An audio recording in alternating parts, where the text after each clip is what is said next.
help. Legends. Hope everyone's doing well in lockdown. Thank God it's sunny. The sun is making it a lot easier. I'm starting to get a little bit fed up with it now. But what can you do? We are where we are. I just hope the gyms are back open soon.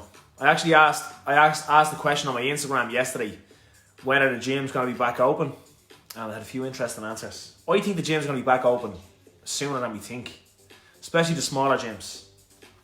But let me know what you think in the comment section. When are the gyms going to be back open? Right, let's get going with this Q&A. 10 minutes on the clock now. As I said, if you have a question, put it in the comment section. We'll get it answered. If you watch the replay, put it in the comment section and I'll get it on the next one. Or you can join our free Facebook groups and get your questions in there. That's where most of the questions come from. Let's get going. First one, Joe. What type of workouts have you been doing at home? Right, so here is the thing with home workouts. I said this at the very beginning of this lockdown and I'm going to say it again now. People are stressing way too much about gyms being closed, about not being in the gyms, about having to spend time outside the gyms. As I've said from the very beginning, a few weeks, even months outside the gym isn't going to hurt anybody. There's plenty of things that can be improved while the gyms are closing, which puts you in a better place when you go back to the gym and the gyms are back open. So I only sent an email to my email list yesterday and today about the 6-step fitness check-in. So sleep, hydration, protein intake, vegetable intake, resistance training and cardiovascular work. Resistance training while the gyms are closed is not really going to be improved. It can be maintained, but everything else on that list can be improved while the gyms are closed. You can get better sleep, try and improve your sleep quality. You can make sure you're adequately hydrated. You can make sure your protein intake is where it should be. You can make sure your overall calories are exactly where they should be or where they should be as well.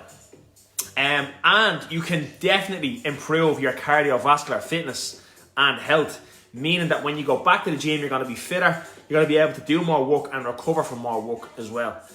But the type of workouts I've been doing at home, you can see that bike erg over there behind me. All I took home with me was, I had a set of power block dumbbells in the house that go from 7 kg to 40 kg. I took a 28 kg kettlebell home because that's all that was left. And I took a bike erg home. That's it. I've just been doing endurance work on the bike, sprint work on the bike. I'm back running again, albeit in small amounts because I'm not a runner. And this is a mistake. I'll probably talk about this. There's a few questions coming in on running about people diving into too much running too quick and what it can cause injury wise. Okay, hey Joe, any homework? Yes, loads of home workouts. What exercises can we do to make our hands more strong? Any amount of grip work and extensor work in the hands. Definitely grip work is going to be a big one to increase hand strength. But that's it, guys. So the type of workouts I've been doing at home have just been involving kettlebells, dumbbells and the bike erg, and loads of stretching, loads of running. Actually, a big jug of Guinness. Yes, I'll tell you one thing. I am going to drink some amount of Guinness when this is all over. I've never wanted a pint of Guinness so much in all my life. Yes, so Urban Fitness Online, our new app, is very, very close to launching. And one of the programs that I just finished this morning is the new Urban Bodyworks program. And the Bodyworks program is a program that can be done at home with zero equipment. So I've been testing a lot of the workouts for that as well. All right, next question. Joe, what's a low-calorie, high-protein food? Low-calorie, high-protein food. Chicken, white fish, Greek yogurt. There's loads of them. What's the calories in whey protein? Whey protein is not too bad either. But yeah, like a lot of high protein foods are low-ish calories if they don't contain a lot of fats. Some Peter Pan working from home going well anyway. Yeah. I tell you one thing, the sun is making it a lot easier. I've been in the back garden. Working on the laptop in the sun is not bad, if I'm being honest. Should I go back to what I was lifting before lockdown or start over?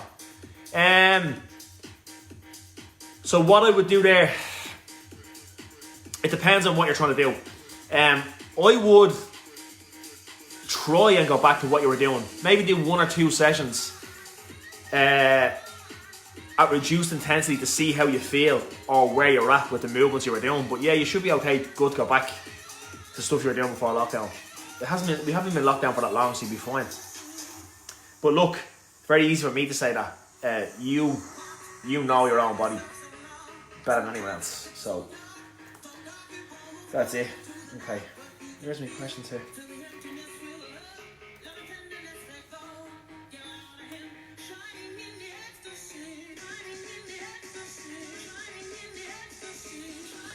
My computer screen is at the dying on me here.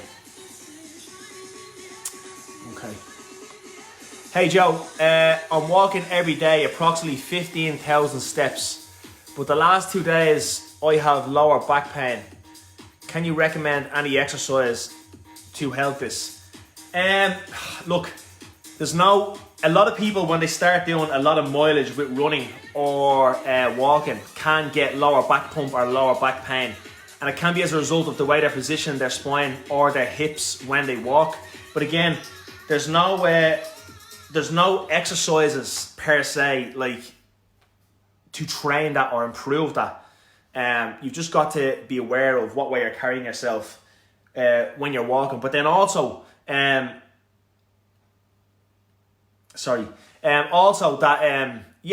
just cut back on the amount you're doing. So again, it's like what I said at the very start about people diving in and doing too much too quick. Like one of the big things also is when people, obviously when the gyms are closed, people are diving into a lot of stuff that they typically wouldn't be doing when the gyms are open. And the biggest one that people are doing is running. And if you haven't got the proper foot strength to be able to sustain a lot of mileage or a lot of kilometers when you get to running, you're going to run into foot issues straight away. I got nominated for 2 5Ks back to back, and I don't do a lot of running. I'm 100 kg weight, and I done 5K one day, 5K the next day, and the soles of my feet or plantar fascia in the feet were sore for a good few days after. So you've got to be careful about what you're diving into.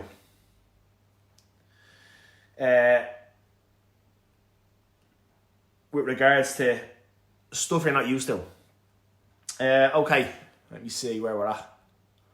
The music has died on me. My computer just died on me there. I had to reset it to get the questions back up. Okay, no questions there. Right, next question. Joe, I want to buy a suspension trainer for the house. Does it have to be the TRX brand or are the cheaper alternatives okay? Look.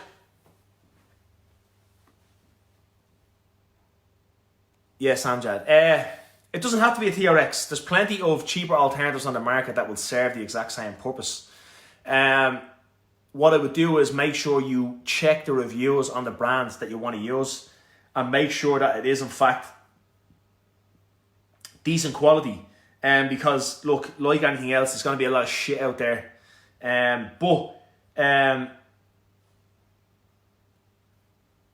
Just make sure you do your homework on it. But there's plenty of cheaper alternatives to TRX that will do the exact same job. So just as I said, do your research on it and you should be good. Any tips on how to survive lockdown with a house full of women? I tell you, I'm in the same boat myself. I've got no tips on that. I'm struggling just as any other man would.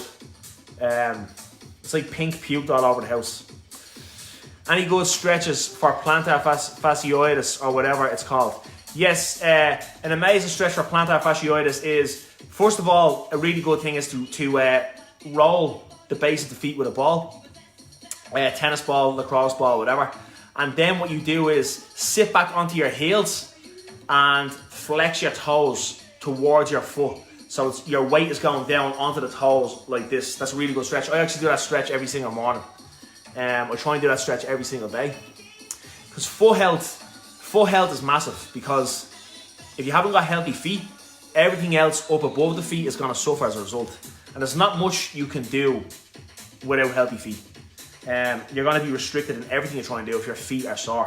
That's why it's very, very important for people to be aware of that when they start throwing themselves into a lot of running when they haven't previously been doing a lot of running. Okay, last question. Joe, I really struggle with tricep dips. Any tips? It hurts every time I do it. Yes, don't do them. So a lot of people biomechanically will not be able to do tricep dips off a bench or a chair correctly or without pain. And if you watch a lot of people do tricep dips off a chair or a bench, it's a fucking horror story. The positions they're putting their shoulders into. So their shoulders popping forward anteriorly, and they're going to have all sorts of impingements in the shoulders. Again, look, you're doing tricep dips or bench dips to train your upper body and triceps. You're going to be in a much better position if you control yourself in a well-positioned push-up. You're going to be training the same musculature. You're going to be at less risk for shoulder issues. You're able to retract and pull the shoulders back and down versus the shoulders rounding forward and popping into the socket like so. That's what you don't want. That's what happens when people try and do dips at home. And it's a horror show for most people. Most people aren't going to be able to do it with correct technique. Biomechanically, they're not going to be set up for it. And most people are going to have some sort of impingement in the anterior shoulder if they try and do high volume bench or chair dips. Because the way the hands are positioned behind the body are going to pop that shoulder forward every single time if it's not controlled or done well. That's it. Joe, would you stretch before and after? Before and after what? And if you mean resistance training, no, I wouldn't. I wouldn't stretch before resistance training, or typically wouldn't stretch after. I try and keep all my stretching separate to my workouts, depending. If it's like, if I do a cardio workout and I've got a high core temperature, obviously after a cardio workout, you're going to be warm and you're going to be sweating a lot, which means you're going to be nice and warm, obviously. So it's a good time to stretch then, but not after typically resistance training. Not to say there's nothing too wrong with it, to be honest, but I just try and keep it separate. That is it, people. Right, thanks for all the questions. Good one tonight. I will be back for another Q&A, most likely tomorrow morning, catching up on all the questions. So if you watch the replay of this and you have a question, put your question in the comment section and I'll answer it in the morning. I'm going to be going on Instagram later on for a Q&A. I have a lot of questions that have come in on Instagram as well. My Instagram is Joe Urban Fitness, all one word. So if you don't follow me, that's where I'm most active. I'm on there pretty much every day. That's it. Everyone have a good... What day is it today? Tuesday. Everyone have a good Tuesday. Please God, lockdown will be over soon. Right, I'll see you in the morning, gang. No problem. My pleasure. Chat to you soon, everyone. Take it easy.